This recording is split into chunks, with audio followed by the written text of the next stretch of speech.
Voilà, donc je vais répondre aux deux questions que des frères m'ont posées. Il y a un frère qui m'a envoyé cette question-là, je vais lire. C'est un texto qui m'a envoyé. Il m'a dit, j'aimerais savoir entre 12 et 30 ans où était Jésus et que faisait-il. Voilà, ça c'est... Vu que la Bible ne relate pas cette partie-là, il y a des sources non chrétiennes, ok, qui disent que Jésus était en Égypte, là où il a appris à guérir les malades et à faire des miracles. Voilà, ça c'est la préoccupation. Donc, ce frère-là demande, quand Jésus avait de 12 à 30 ans, voilà, qu'est-ce que Jésus faisait? Parce que la Bible ne parle pas de la vie de Jésus entre l'âge de 12 et de 30 ans, puisqu'on dit que le ministère de Jésus a commencé à 30 ans. Bon, on a vu sa naissance, on sait qu'il a été circoncis, qu'il a été présenté au temple, les gens ont prophétisé sur lui, même à 12 ans, même il est allé au temple, il a posé des questions au grand docteur qui avait du mal, qui voyait en lui vraiment un enfant qui était très intelligent, très sage. Et c'est pas la première fois souvent que les gens se posent cette question et qu'on entend ce genre de choses. Ah, Jésus même, tout ce qu'il a fait, c'est en Égypte qu'il allait se faire former, il a appris l'art de la magie, il a appris beaucoup de choses dans les temples égyptiens. C'est pour cela que quand il est venu, il faisait de grandes choses, il faisait des miracles, il faisait Jésus. Mais où était Jésus entre 12 et 30 ans? Je sais que vous avez déjà entendu cette question. Des gens vous posent ce genre de questions. Donc, j'ai dit à ce frère, puisque je lui ai fait un audio, mais si je vais répondre pour que ceux à qui des gens qui vont vous poser ces mêmes questions-là, vous puissiez savoir quoi leur répondre. Vous savez, nous devons savoir que la parole de Dieu n'est pas d'abord un roman. Et puis Dieu ne nous donne pas sa parole pour satisfaire notre curiosité. Voilà. C'est pour cela que souvent il y a des gens qui s'en vont souvent lire les évangiles apocryphes. Parce que il y a des évangiles apocryphes, c'est-à-dire des évangiles qui sont des fabrications des hommes, souvent même qui ne sont pas d'inspiration divine, que souvent d'autres personnes vont lire. L'évangile de Thomas, l'évangile de beaucoup de choses qui disent, ah oui. Et souvent quand vous lisez les évangiles apocryphes, les gens parlent souvent plein de choses sur l'enfance de Jésus. Juste pour satisfaire la curiosité des hommes. J'ai dit à ce frère, si Dieu n'a pas jugé nécessaire de nous parler de l'enfant de Jésus, de ce que Jésus a fait entre 12 et 30 ans, c'est parce que ce n'est pas important pour notre foi. C'est parce que ce n'est pas important pour notre croissance spirituelle.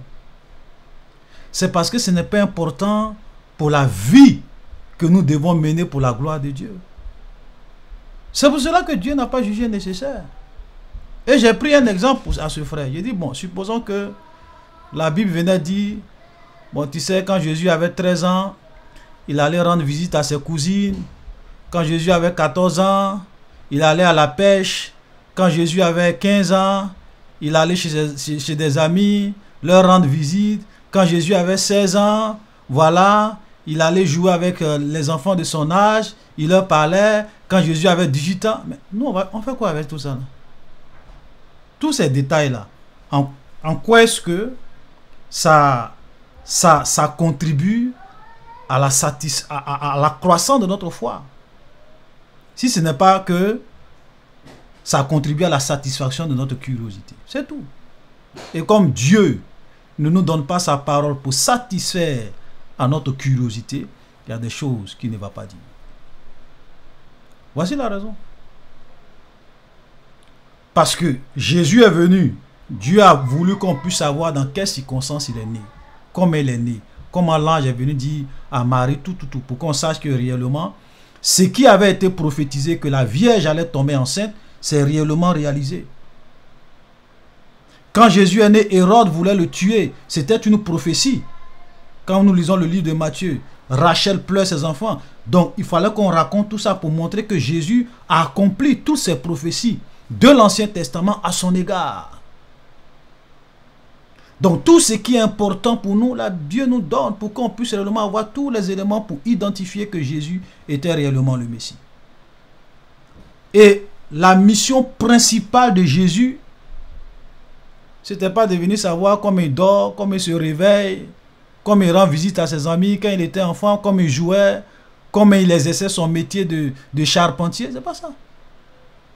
La vraie mission du Christ, c'était de venir apporter l'évangile, le salut, la parole de Dieu, mourir à la croix pour que nous soyons sauvés. C'est pour cela qu'à partir de son ministère, c'est là maintenant qu'on commence à parler beaucoup de la vie de Jésus.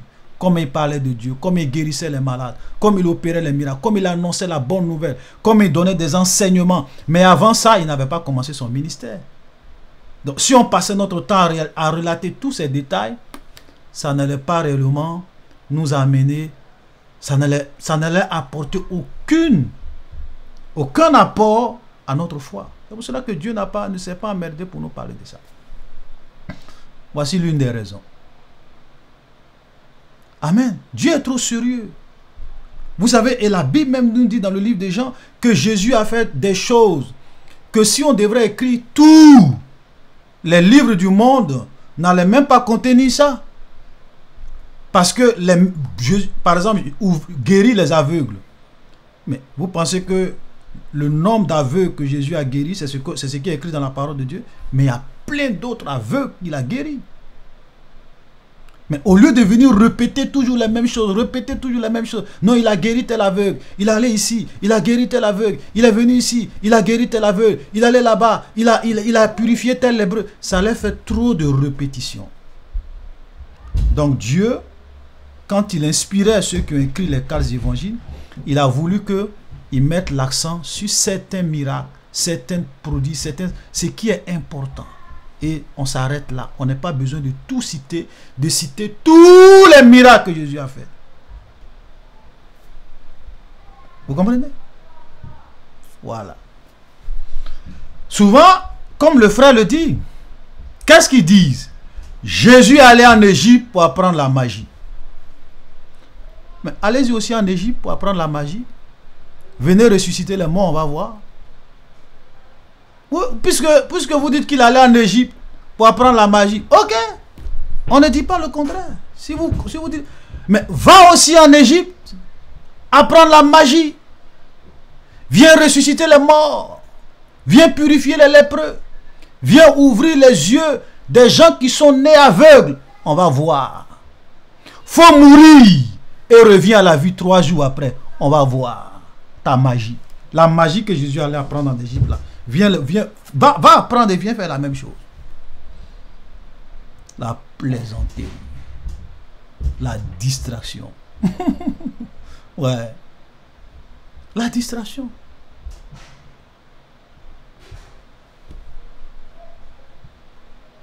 Quelqu'un qui est venu dans ce monde, il n'avait pas d'armée. 2000 ans, on continue à parler de lui. C'était pas un roi, on continue à parler de lui. Il n'avait pas d'armée. C'était pas un chef militaire. Aujourd'hui, là, dans le monde entier, les gens adorent Jésus-Christ de Nazareth. Mais pourquoi on n'adore pas tous les grands magiciens auprès de qui Jésus allait apprendre la magie? Pourquoi on ne parle pas de ces... Puisque ce sont ses maîtres. Puisqu'il allait apprendre auprès d'eux. Pourquoi eux, on ne parle pas d'eux? La plaisanterie. La plaisanterie. Et c'est comme cela que le diable fait. Pour réellement s'aimer le doux dans le cœur des gens. Parce que Satan va dire, tu sais, Jésus même, il est né en Égypte. Mais quand Jésus allait en Égypte, là, la Bible a parlé de ça. Hein? C'est lorsqu'il était enfant.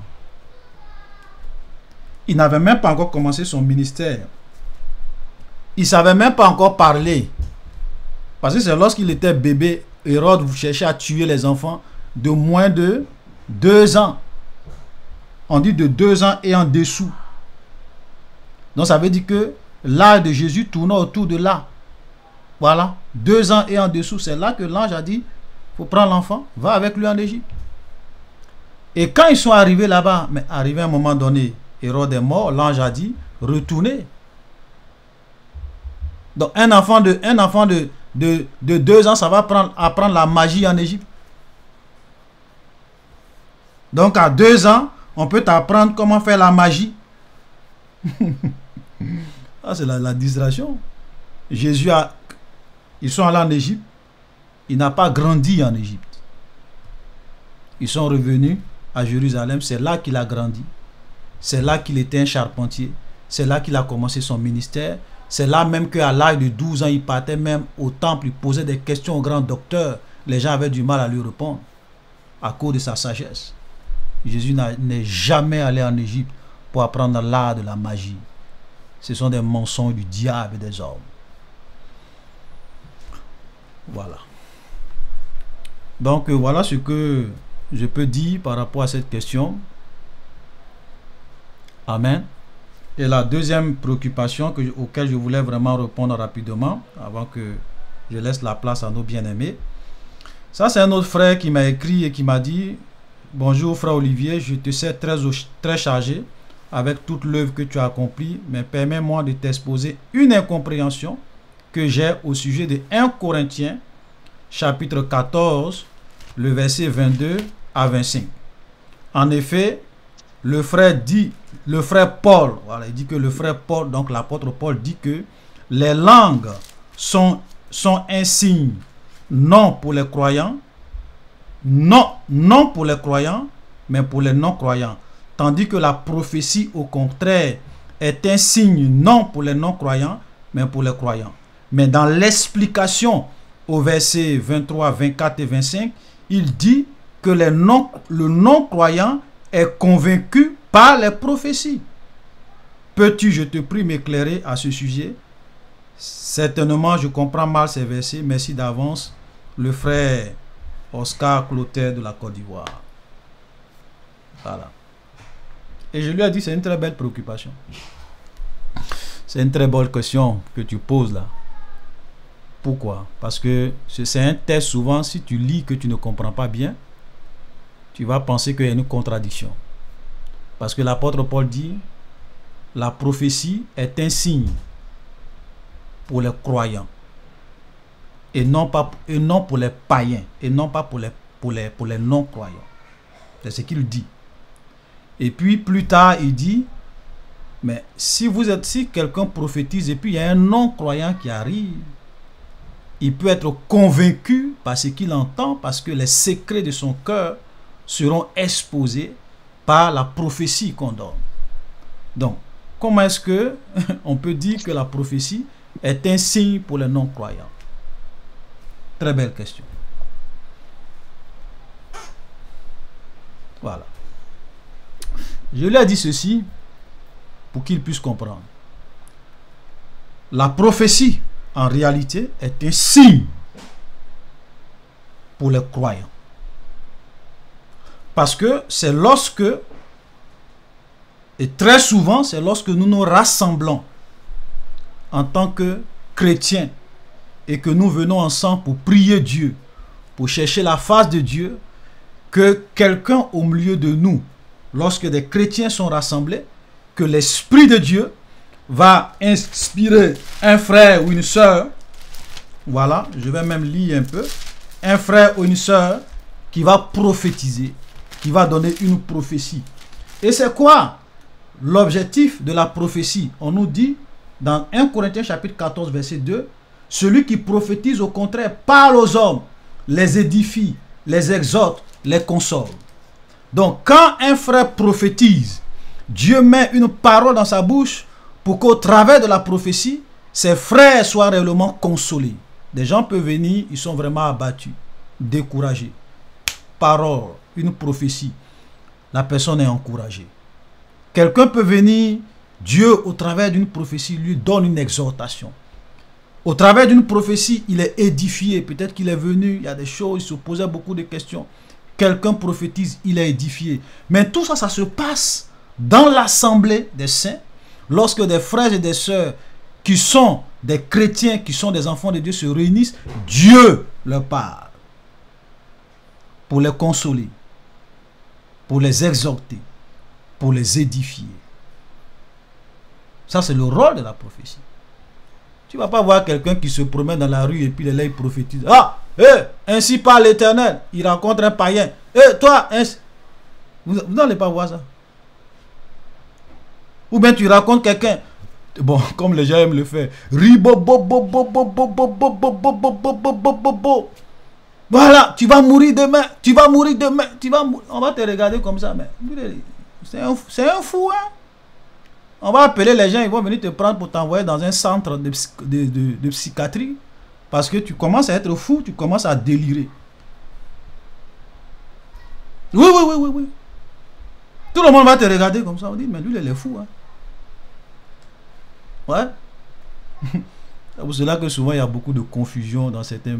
Vous voyez des gens qui viennent là, en pleine rue, commencent à... Saint-Esprit se manifeste, il prophétise. Tu prophétises quoi? Tu prophétises quoi? Hein? Tu prophétises quoi? Faisons beaucoup attention. Parce que même tu vas me dire, mais et les prophètes de l'Ancien Testament? Oui. Mais les prophètes de l'Ancien Testament, ils parlent au peuple de Dieu. Parce que la prophétie, c'est ça. On s'adresse à des gens qui connaissent Dieu. Pour les exhorter, pour les Juifs, ils avaient la Torah et c'était un peuple, le peuple de Dieu. Tout comme nous, en tant que l'Église, nous sommes le peuple de Dieu. Donc au milieu de nous, Dieu parle. Voilà. Maintenant, lorsque des chrétiens sont rassemblés dans une assemblée où l'Esprit de Dieu leur parle par des prophéties, mais il y a des païens qui peuvent venir à l'église au milieu des chrétiens.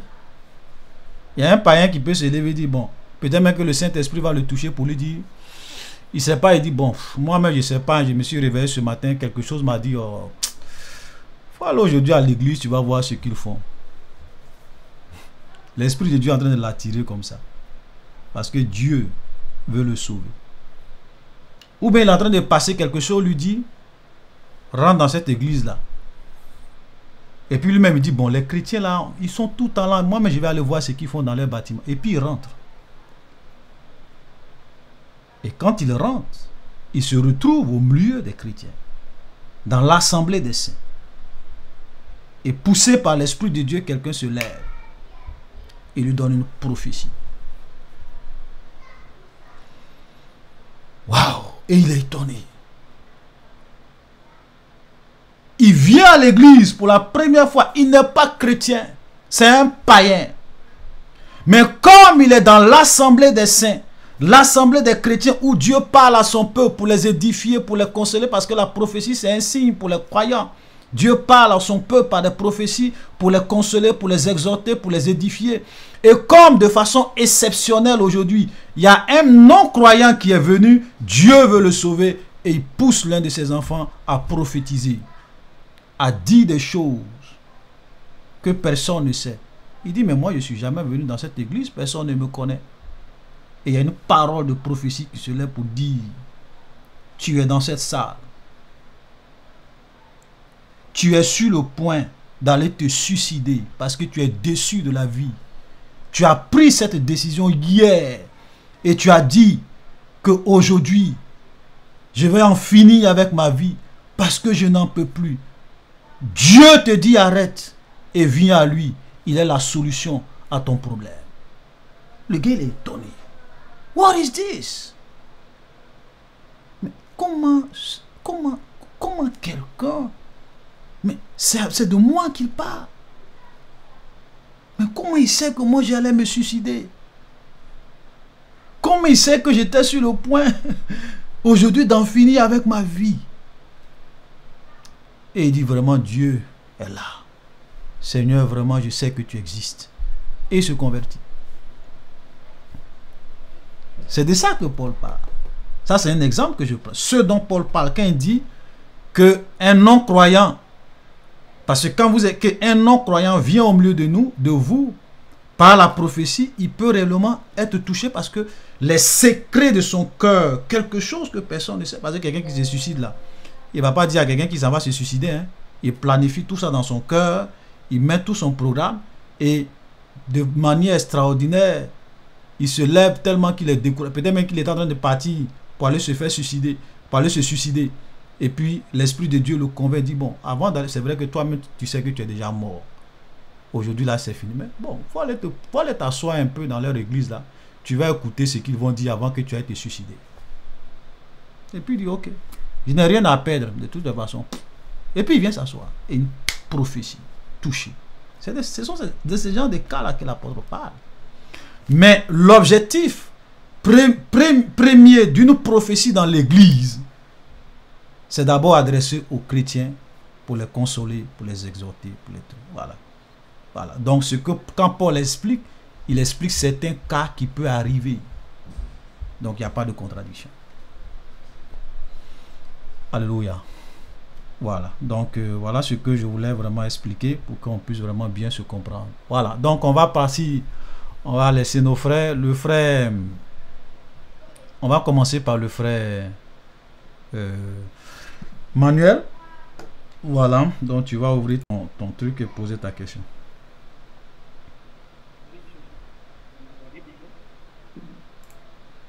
Ouais. Vas-y frère. Le frère Manuel, tu Vous m'entendez? Oh, oui, moi je t'entends. Ouais. Vous l'entendez? Ouais, moi je t'entends. Ouais. Vas-y, Voilà. vas-y pour ta question. Ouais. Bonjour. Je voulais savoir, quand Dieu dit je suis le premier et le dernier dans l'Ancien et le Nouveau Testament, est-ce que ça fait référence à l'éternité? C'est la première question. Et la deuxième, c'est quand Jésus dit tout pouvoir m'a été donné par le Père. Tout pouvoir m'a été donné, voilà, il dit. Et je voulais savoir, tout pouvoir, il avait déjà avant, au début. Donc, je comprends pas comment poser la question.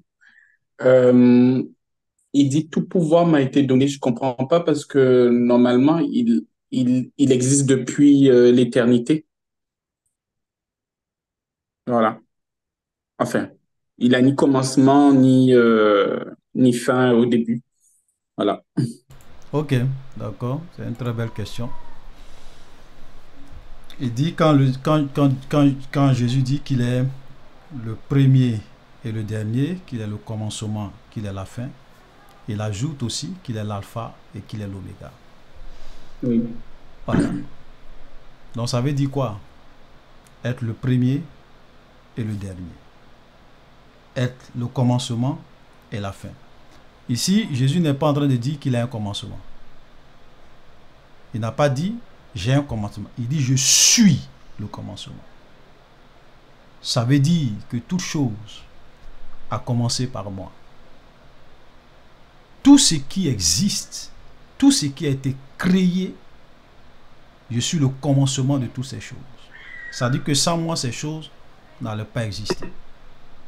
Donc je suis le commencement de toutes choses et je suis aussi la fin de toutes choses. C'est un peu, il dit, je suis l'alpha et l'oméga, ça veut dire que je suis A et je suis Z.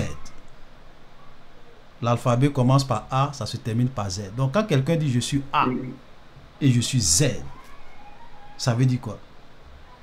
Je suis le big boss. Je suis celui qui contrôle toutes choses.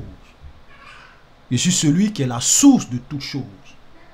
Je suis celui qui a mené à l'existence toutes choses. Donc tout a commencé par moi et tout finira par moi. Ok? Je suis le premier et je suis le dernier. Quand tout a commencé, Dieu. Je suis le premier. Il y a pas, après moi, il n'y a pas un autre premier. Parce que si tu dis qu'il y a un premier après moi, ça veut dire qu'il y a quelque chose qui est avant moi. Alors que rien n'existe. Avant moi, il n'y a rien.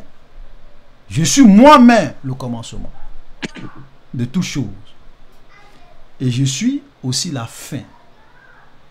Ça veut dire, tout ce qui existe, je donne plusieurs explications, et tout ce qui existe, c'est moi qui peux mettre fin à ça. Même le monde dans lequel nous sommes. Le monde a commencé par Dieu. Et le monde finira par qui? Par Dieu. C'est lui qui détient l'horloge de toutes choses. Ce n'est pas le diable, ce n'est pas les démons, ce n'est pas les sorciers, ce n'est pas les francs-maçons. Même la fin du monde ne dépend pas des hommes. Ça dépend du seul Elohim d'Israël. Amen. Donc, il est le commencement. Amen. Ça ne veut pas dire qu'il a un commencement. C'est pour cela que lorsque nous lisons Colossiens chapitre 2, et ça c'est aussi un texte souvent que les gens interprètent mal. Voilà. Colossiens chapitre 2, verset... Pardon, Colossiens chapitre 1 plutôt, excusez-moi, Colossiens chapitre 1, le verset 15. Ça, on te parle de Jésus. Il est l'image du Dieu invisible. Parce que quand on va arriver sur le livre de Jean, on va beaucoup développer ça. Il est l'image du Dieu invisible. Ça veut dire que le Dieu invisible, tu ne peux pas le voir. Il est la manifestation matérielle, physique de ce Dieu invisible-là. Jésus-Christ. Quand on dit Abraham a vu Dieu, il a vu qui? Jésus-Christ, qui se manifeste, qui devient visible. Parce que le Père, le Dieu invisible, tu ne peux pas le voir. Il habite une lumière inaccessible. C'est lui qui se manifeste, qui révèle Dieu aux gens. Donc il est l'image. Pourquoi? Pourquoi il est? Parce qu'il est Dieu lui-même. Il est Dieu lui-même. Et on dit, il est le premier-né de toute la création. Quand on dit qu'il est le premier-né de toute la création, là les témoins de Jéhovah qui prennent ça, qui disent, ah, il est la première créature. On ne sait pas ce que ça veut dire, parce qu'on t'explique ce que ça veut dire. Car, quand on finit de dire qu'il est le premier-né de toute la création, pour ne même pas que tu penses que ça veut dire qu'il est une créature, on te dit car. Donc écoute ce que ça veut dire. Parce que souvent les gens font une lecture sélective de la parole de Dieu, ça arrête. Oui, Jésus a dit, on dit qu'il est le premier-né de toute la création. Mais on te dit car.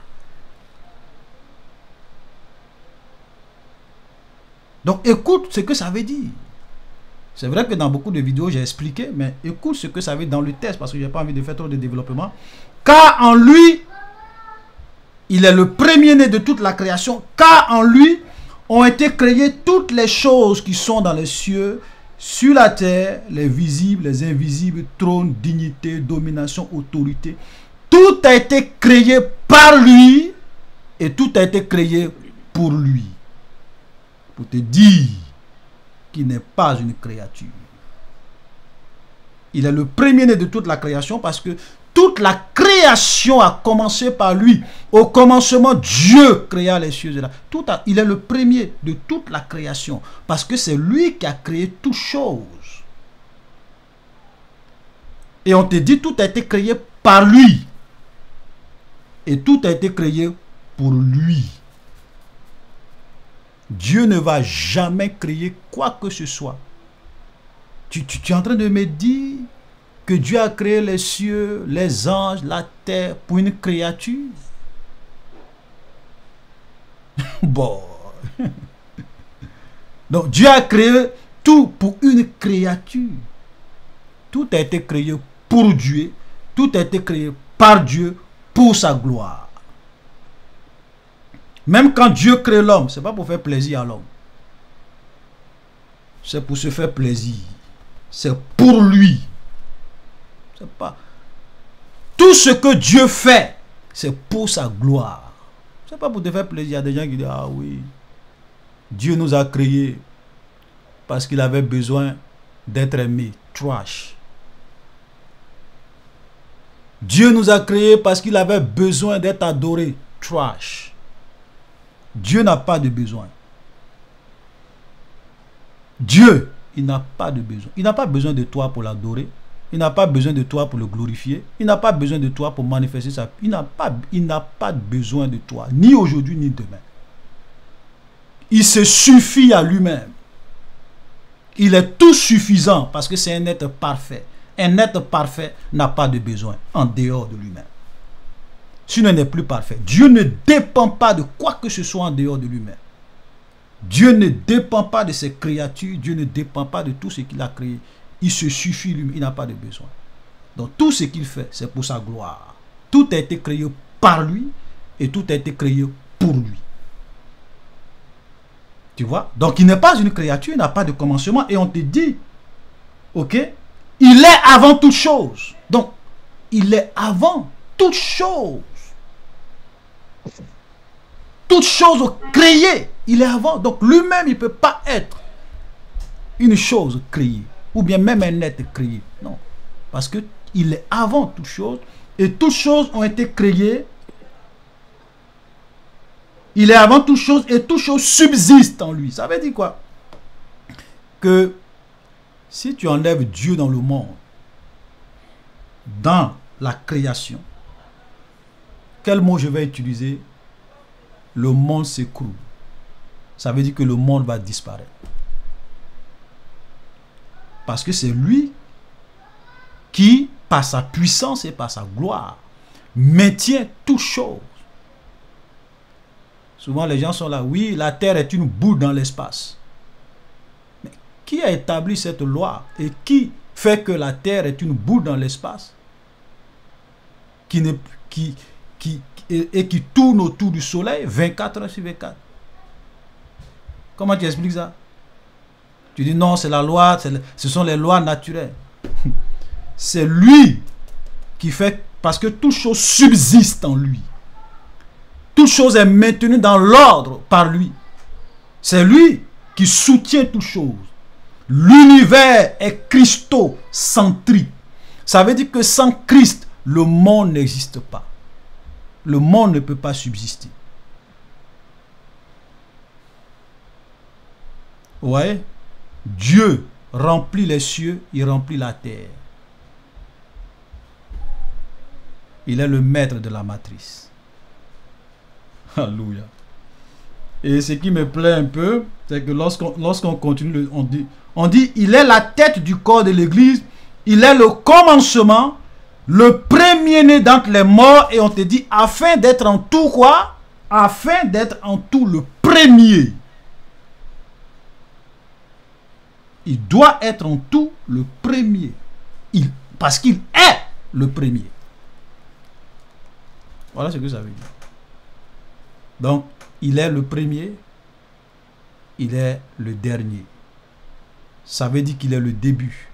Il est à la tête et il est à la fin. Il est le commencement, il est le début et il est aussi la fin. Il est l'oméga, il est l'alpha et l'oméga, il est A et il est Z. Alléluia. Maintenant, la deuxième question que tu poses, c'est que quand Jésus dit « Tout pouvoir m'a été donné dans les cieux, sur la terre », ça c'est dans Matthieu 28, quand Jésus dit ça.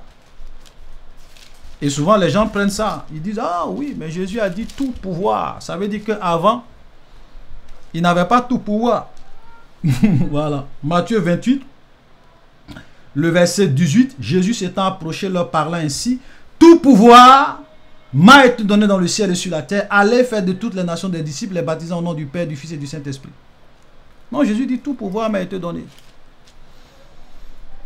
Oui, tout pouvoir lui a été donné. Mais qu'est-ce que cela veut dire? Parce que quelqu'un qui a créé toutes choses, comme on a lu tout à l'heure, quelqu'un par qui toute chose subsiste, avant même qu'il dise que tout pouvoir m'a été donné là, lui-même, il avait déjà tout pouvoir, parce que c'est lui qui a tout créé. Tout a été créé par lui, on dit les trônes, les choses visibles, les anges, c'est lui qui les a créés. Tout ce qui existe, les autorités, les 24 vieillards, les 4 êtres vivants, les anges, les chérubins, les séraphins, tout ça, c'est lui qui les a créés. Donc, comment il vient sur la terre et il dit, lorsqu'il meurt et ensuite il revient à la vie, il dit tout pouvoir m'a été donné. Donc tu n'avais pas tout pouvoir. Mais si tu n'avais pas tout pouvoir, comment tu as tout créé? Ça veut dire qu'il y a un sens qu'il faut comprendre. C'est quoi le sens? Le sens est simple. Lorsque nous lisons Éphésiens chapitre 2,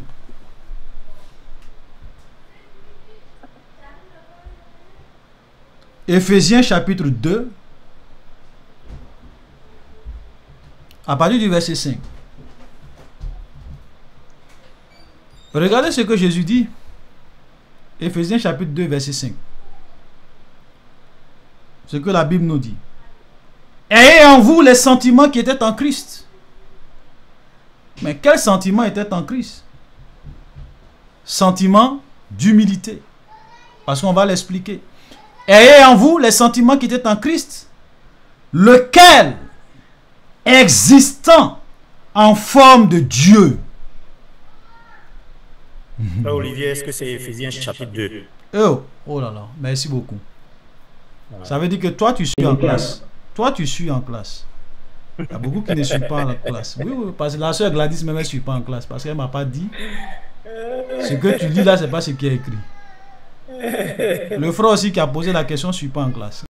J'étais en train de chercher. J'étais en train de chercher. Ok, d'accord. Donc, je vous pardonne. Merci, mon père. J'ai la Bible.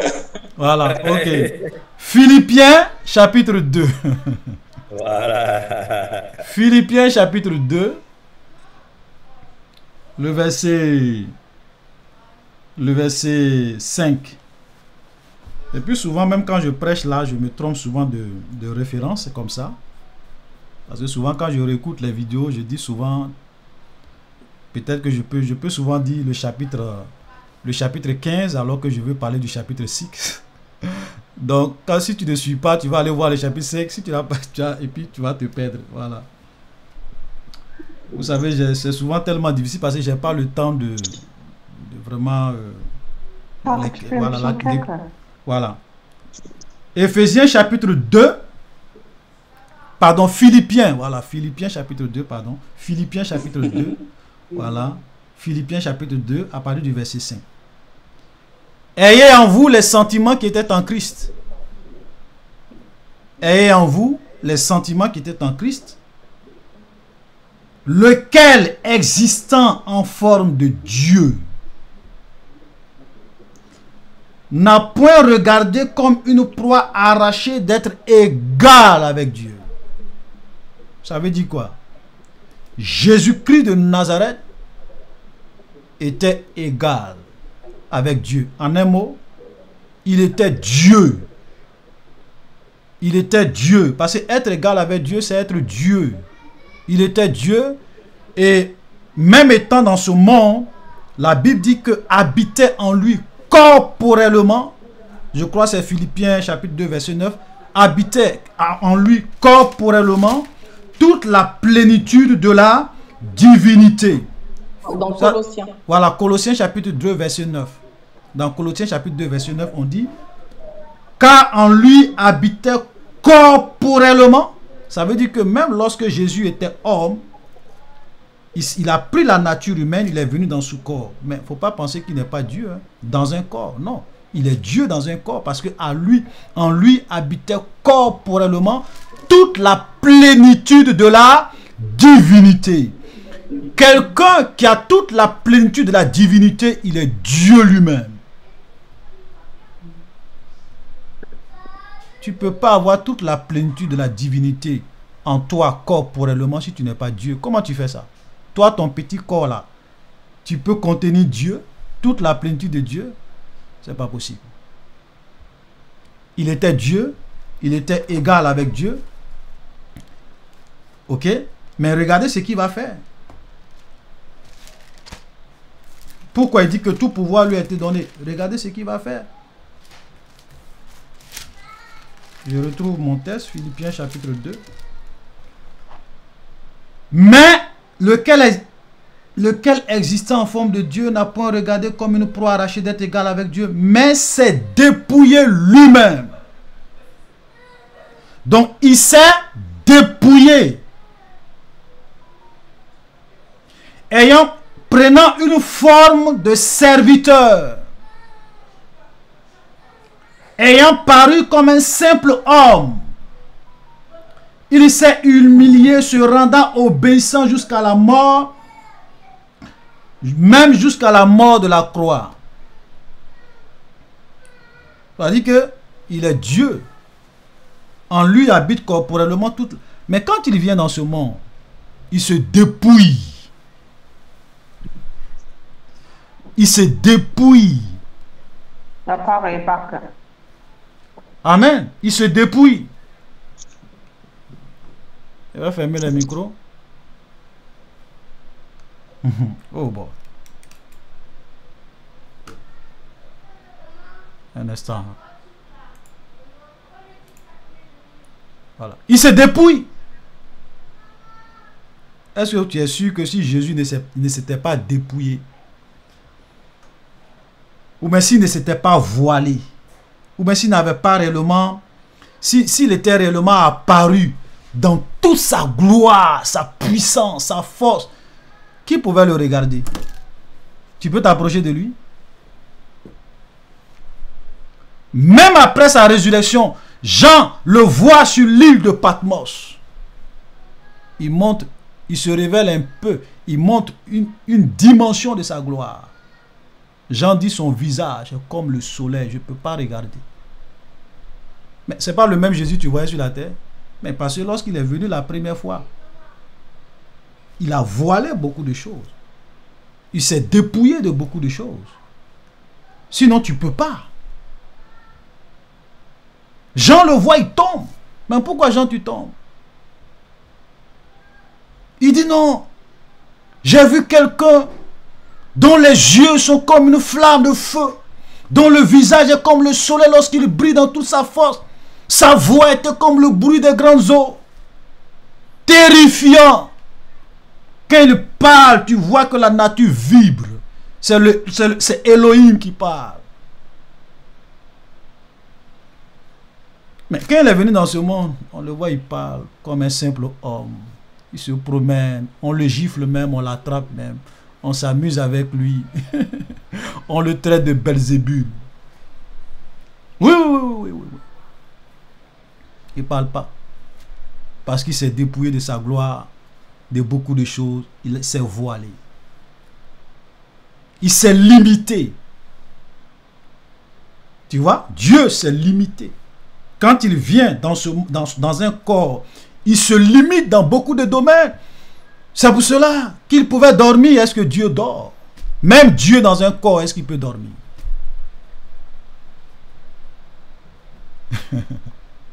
Est-ce que même Dieu dans un corps, est-ce qu'il peut... S'il dit, même moi, mais je prends la nature humaine, est-ce que s'il veut, est-ce que Dieu peut avoir faim? Pour dire j'ai faim. Tu peux? Mais il s'est limité. Il s'est dépouillé. Pourquoi? Parce qu'il était venu pour une mission. Il voulait se rendre comme un simple homme. Il est venu pour se servir, pour servir les hommes. Il dit, le Fils de l'homme est venu, non pas pour être servi, mais pour servir les gens. Il vient là, comme ça, comme un simple homme. Parce qu'il est venu pour accomplir une mission. Et c'est parce qu'il s'est beaucoup dépouillé que même le diable était capable de venir le tenter. Parce que la Bible dit que Dieu ne peut pas être tenté par le mal, il ne peut être tenté lui-même. Mais parce qu'il a pris la nature humaine, il s'est fait homme, il s'est dépouillé, Satan pouvait venir le tenter. Dans le désert, en tant que le Fils de l'homme. Oui. Est-ce que Dieu assis sur son trône, Satan même peut s'approcher de lui s'il ne veut pas? Il ne peut pas. Donc quand il vient dans ce monde comme ça, et qu'il se limite, se dépouille, il vient, il annonce la bonne nouvelle, il prêche la parole de Dieu, il guérit les malades, il fait beaucoup de choses. Quand il est à la croix, il meurt. Son corps meurt. Le corps meurt. Oh là là, qui m'appelle? Non. Il ne peut pas répondre actuellement. Son corps meurt. Il a été enterré, il est ressuscité. Quand il a fini d'être ressuscité, tout est accompli. Il dit à ses disciples, j'ai fini d'accomplir ma mission, je m'étais dépouillé, je m'étais limité. Tout pouvoir m'a été donné. C'est-à-dire que je récupère tout pouvoir que j'avais, toute autorité que j'avais, dans les cieux et sur la terre. Et la Bible même dit dans Philippiens qu'on a lu, c'est pourquoi aussi Dieu l'a souverainement élevé et lui a donné le nom qui est au-dessus de tout nom. Pourquoi? Parce qu'il s'est humilié. Le Père l'a souverainement élevé. Il a le nom qui est au-dessus de tous les noms. Au nom de Jésus, tout genou doit fléchir. Alléluia. Voilà ce que ça veut dire. Cela ne veut pas dire que Jésus n'avait pas tout pouvoir, mais il est venu dans ce monde. Hébreu même dit, Christ entrant dans le monde dit, tu n'as voulu ni holocauste ni souffrance, tu n'as voulu ni holocauste ni sacrifice, tu m'as formé quoi? Un corps, et donc je suis rentré dans ce monde. Alléluia. Voilà, vous voyez que la parole de Dieu s'explique. Donc voilà un peu l'explication qu'on peut donner par rapport à tout ça. Voilà, parce que souvent quand les gens ne comprennent pas, souvent ils disent beaucoup de choses qui n'est pas vrai. Voilà. Merci, frère. Mais, ok, d'accord. Donc on va pas. Oh, là. Il reste 5 minutes. Hein. Oh là là. Donc c'est pas sûr que je pourrais prendre toutes les questions. Vous savez, en fait, moi j'ai un problème, c'est que quand on me pose une question, je veux vraiment rentrer pour bien expliquer. Je n'aime pas survoler les choses. Donc ça fait que quand on pose une question, je suis obligé vraiment de prendre mon temps pour bien expliquer les choses. Je suis vraiment désolé pour ça. Malheureusement, c'est le sacerdoce des enseignants. Tu peux pas aussi... Parce que si tu n'expliques pas bien, ça peut laisser beaucoup de flou après. Un Ok. enseignant. Voilà. Donc, frère Joseph, allons-y rapidement. Je ne sais pas si je pourrais prendre la question de la sœur Gladys, c'est la sœur. Bon, Ok. la question est simple. Non? Ouais. Est-ce que c'est correct d'appeler pasteur révérend? Je vais poser comme question. Ok. D'accord. Merci pour cette question. Voilà. D'abord, le thème révérend. Vous n'allez jamais voir un apôtre dans la Bible qu'on appelle révérend. Vous n'allez jamais voir quelqu'un dans la Bible qu'on dit toi révérend pasteur, révérend bishop, révérend apôtre, révérend ceci, révérend. Tout ça, ce sont des titres des hommes. Et ça dénote un peu l'orgueil dans les gens. Et c'est très dangereux. Voilà, c'est très dangereux. Vous savez, tu n'as pas besoin de dire que tu es un docteur pour qu'on sache que tu es un docteur.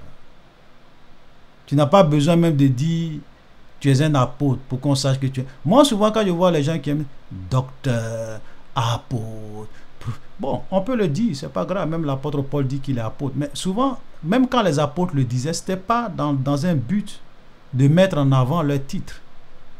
Voilà. Simplement, ils voulaient faire comprendre aux gens qu'ils sont des apôtres. Donc, ils avaient une certaine autorité. Voilà, pour pouvoir enseigner, pour pouvoir faire certaines choses.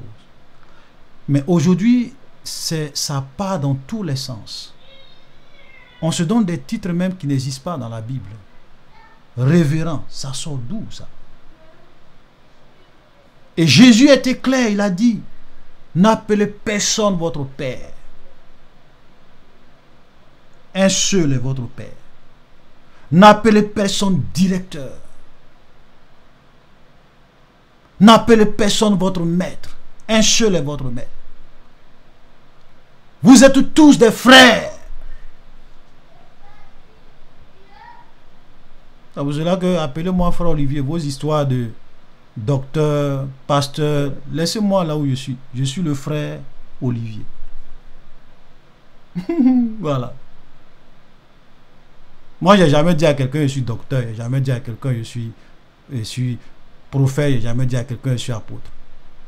Appelez-moi le frère Olivier. Il y a des gens souvent qui disent ah frère Olivier, tu as quel ministère? Il dit ça ne t'intéresse pas. Il n'a pas besoin de... Est-ce que c'est toi qui m'as dit de venir de venir? Pourquoi tu veux savoir mon ministère? Écoute seulement. Pourquoi souvent j'ai fait ça? Voilà. Même le frère qui est en train de faire notre site, il avait mis pasteur Bitra Olivier Io, pasteur de l'église. Je lui ai dit frère, il faut mettre frère Olivier. Bon, puisque il faut quand même comme ça. Tu mets frère Olivier et puis maintenant si tu veux tu mets pasteur de l'église. Voilà, vérité biblique. Mais il ne faut pas mettre pasteur deux fois. Pasteur Io, non. Frère Olivier. Voilà. Je ne sais pas pourquoi souvent nous les chrétiens on aime se compliquer. Vous savez, même quand vous allez dans le monde, et c'est là que vous voyez que quand Jésus dit, Jésus cite une parabole et il dit les enfants de ce siècle sont plus sages que les enfants de lumière. Oui, vous allez dans les entreprises. Moi, je travaille dans une entreprise. J'ai fait beaucoup d'entreprises. Ou bien j'ai fait un certain nombre d'entreprises.